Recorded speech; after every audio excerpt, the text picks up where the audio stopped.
आता काही लोक म्हणतात उपमुख्यमंत्री आहेत, दादा कडक होते, शिस्तीचे होते, दादांनी सांगितलं असेल पायलटला हे बाबा उडलंच पाहिजे, पण दादाचं स्टेटमेंट तुम्ही बघा, ते स्वतःच्या मुखातून ते काय बोलतात.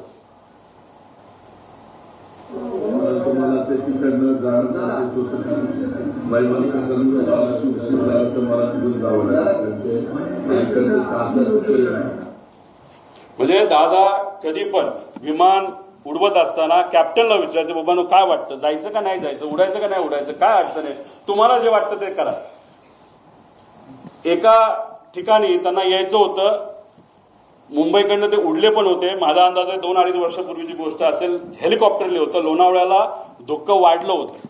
दादांना त्या कॅप्टननी सांगितलं थोडंसं दुःख जास्त आहे, रिस्क आहे, पण आपल्याकडे डबल इंजिन आहे, हेलिकॉप्टर आहे, अजिबात दादा काळजी करू नका. दादा म्हणले काय नाही, मुंबईला परत दे. दादा परत मुंबईला गेले आणि गाडीली पुण्याकडे त्या ठिकाणी आले. हे दादांची वस्तुस्थिती होती. दादांचं एक मत होतं, जो एक्सपर्ट आहे, जो त्यातला एक्सपर्ट आहे त्याचा ऐका, अभ्यास करा, रिस्क उगाच त्याच्यामध्ये त्या ठिकाणी घ्यायची नाही, अशी दादाची भूमिका होती.